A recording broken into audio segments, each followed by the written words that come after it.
नमस्कार दोस्तों भारत इन दिनों देश ही नहीं बल्कि पूरी दुनिया में छा रहा है। हर तरफ भारत का ही नाम गूंज रहा है और इसका सबसे बड़ा कारण है इसरो द्वारा भेजा गया भारत का तीसरा मून मिशन। आपने भी चंद्रयान 3 के बारे में सुना ही होगा, लेकिन दोस्तों क्या आप जानते हैं इसमें क्या खास है? आखिर क्या खोज निकाला है चंद्रयान 3 ने चांद पर? इसे कब भेजा गया और अभी ये कहां पर है, क्या कर रहा है? अगर आप भी चंद्रयान 3 की शुरू से लास्ट तक की पूरी कहानी जानना चाहते हैं तो एंड तक वीडियो को देखना बिल्कुल ना भूलें। 22 अक्टूबर 2008 का दिन तो दोस्तों आप सभी को याद ही होगा। इस दिन भारत ने अपना पहला मून मिशन यानी कि चंद्रयान 1 चांद पर लॉन्च किया था।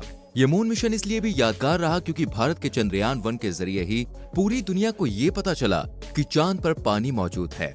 इसके ठीक 11 साल बाद यानी कि 22 जुलाई 2019 को भारत ने अपना दूसरा मून मिशन यानी कि चंद्रयान 2 लॉन्च किया। इरादा था मून के साउथ पोल पर सॉफ्ट लैंडिंग का, लेकिन अफसोस की क्रैश लैंडिंग हो गई और भारत का दूसरा मून मिशन फेल हो गया। लेकिन कैसे, वो आपको आगे पता चलेगा। अब अगर आप भारत को अच्छे से जानते हैं तो आप ये भी जानते होंगे कि भारत को हार मानना बिल्कुल भी बर्दाश्त नहीं है।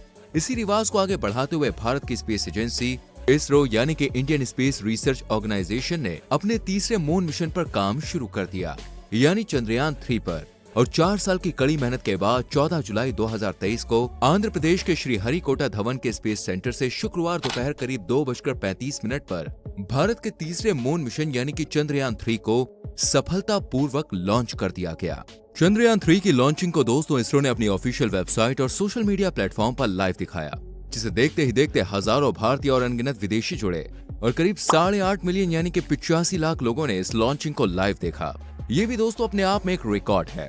अब क्योंकि भारत का चंद्रयान 2 फेल हो गया था, इसलिए अपने ही फेलियर से सबक लेते हुए इस बार इसरो द्वारा चंद्रयान 3 में कुछ हल्के फुल्के चेंजेस किए गए ताकि फिर से फेलियर का सामना ना करना पड़े। जैसे चंद्रयान 2 में एक ऑर्बिटर, विक्रम लैंडर और प्रज्ञान रोवर शामिल थे, जबकि चंद्रयान 3 में एक लैंडर मॉड्यूल, propulsion मॉड्यूल और एक रोवर शामिल है। अब जो propulsion मॉड्यूल है वो स्पेक्ट्रोपोलोमेट्री ऑफ हैबिटेबल प्लैनेट अर्थ नाम के एक पेलोड को साथ लेकर गया। इसके अलावा चंद्रयान 3 में लैंडर में 2 कैमरे रहे जो खतरे का पता लगाने के काम आए, जबकि चंद्रयान 2 में सिर्फ एक ही कैमरा था। इसके अलावा जो चंद्रयान 3 का रोवर था उसे चलते फिरते रोबोट की तरह डिजाइन किया गया था। पूरी तरह से एआई टेक्नोलॉजी पर यह बेस्ड था। अब 14 जुलाई को लॉन्चिंग के बाद चंद्रयान 3 ने इसरो के वैज्ञानिकों की सोच के मुताबिक काम किया।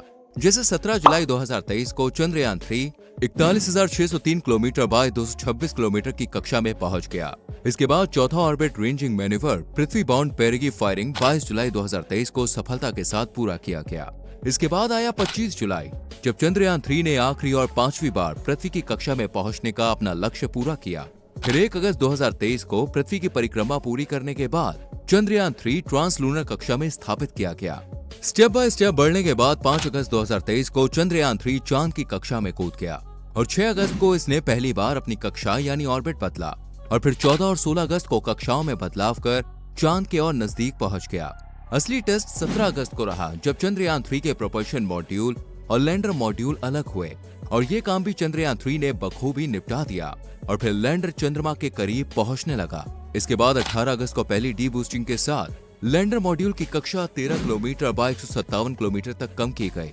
वहीं 20 अगस्त को लैंडर ने दूसरी बार डी बूस्टिंग की और चांद के और करीब पहुंच गया। अगर आपको नहीं पता कि डी बूस्टिंग क्या होती है तो दोस्तों हम आपको बता दें, डी बूस्टिंग बोले तो स्पीड कम करना ताकि सॉफ्ट लैंडिंग की जा सके। अब 20 अगस्त के बाद यादगार दिन बना 21 अगस्त का जब चंद्रयान 3 के लैंडर और चंद्रयान 2 के ऑर्बिटर की मेल मुलाकात हुई। जी हाँ दोस्तों, यही कारण था जो हमने आपसे कहा था कि भारत का दूसरा मून मिशन यानी चंद्रयान 2 पूरी तरह से फेलियर मिशन नहीं है, बल्कि ये अधूरा फेल मिशन है क्योंकि इसका ऑर्बिटर अभी चांद के चारों तरफ चक्कर काट रहा है और इसरो के वैज्ञानिकों ने इसी ऑर्बिटर को चंद्रयान 3 की मदद के लिए एक बार फिर से काम में लिया। 21 अगस्त को दोनों ने एक दूसरे को हेलो बडी कहा और चंद्रयान 2 के ऑर्बिटर ने चंद्रयान 3 के लैंडर का वेलकम किया। इसके बाद सभी को इंतजार था 23 अगस्त का, क्योंकि दोस्तों यही तो वो दिन था जब चंद्रयान 3 को चांद के साउथ पोल पर सॉफ्ट लैंडिंग करनी थी। अब इससे पहले कि हम चंद्रयान 3 को लैंड करवाएं, आपको हम ये बता देते हैं कि चांद का दक्षिणी हिस्सा ही क्यों चुना गया। तो भाई देखो, बात ऐसी है कि नासा के वैज्ञानिकों का मानना है कि चांद का साउथ पोल सबसे रहस्यमय हिस्सा है जहां पर आज तक कोई भी नहीं पहुंच पाया है और यहाँ पर हीलियम के फॉर्म में बर्फ और बर्फ की फॉर्म में पानी मौजूद हो सकता है। पर क्योंकि दोस्तों इस हिस्से में बड़े बड़े क्रेटर्स यानी कि गड्ढे हैं, तो आज तक कोई भी चांद के इस हिस्से में पहुंच नहीं पाया है, जिसकी वजह से नासा के वैज्ञानिकों का पानी वाला दावा आज भी दावा ही है। इसके अलावा भारत इस हिस्से पर पहुंचकर इतिहास रचना चाहता था क्योंकि चांद के साउथ पोल पर उतरकर भारत दुनिया का ऐसा पहला देश कहलाया जो दक्षिणी ध्रुव पर बिना किसी परेशानी के उतरा हो। चंद्रयान 3 ने भारत और भारतवासियों के इस सपने को टूटने नहीं दिया, बल्कि जब 23 अगस्त को सबकी धड़कनें धक धक हो रही थी, खासकर लास्ट के उन 15 मिनट्स में जब इसरो में बैठे वैज्ञानिक भी चंद्रयान 3 की कोई मदद नहीं कर सकते थे, तब विक्रम लैंडर ने भी अच्छा काम किया।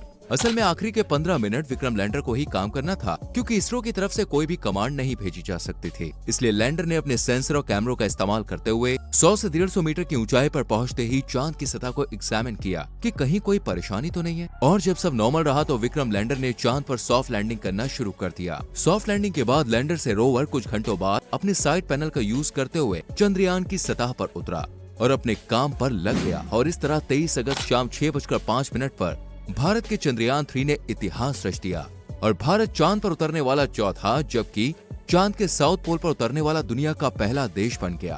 वेल दोस्तों, लैंडिंग के बाद प्रज्ञान रोवर ने भी अपना काम शुरू किया और चांद की सतह पर 14 दिनों तक लगातार घूम घूम कर तस्वीरें कलेक्ट की और लैंडर विक्रम को भेजी। लैंडर विक्रम ने इन तस्वीरों और वीडियोस को इसरो से साझा किया और इसरो ने पूरी दुनिया से। इसी बीच कई तरह की अफवाहें उड़ाई गई, जैसे प्रज्ञान रोवर को एलियन मिले, कोई परछाई दिखी, ब्ला ब्ला ब्ला ब्ला। लेकिन आपको बता दें दोस्तों, ऐसा कुछ भी नहीं हुआ। हाँ, एक उम्मीद थी कि चांद पर सोना तांबा जैसे मिनरल्स मिल सकते थे, लेकिन फिलहाल प्रज्ञान रोवर को ऐसा कुछ भी नहीं मिला है। और चांद पर जैसे ही लूनार डे खत्म हुआ, यानी कि 14 दिन बीते, वैसे ही 22 सितंबर को प्रज्ञान रोवर और विक्रम लैंडर को सुला दिया गया।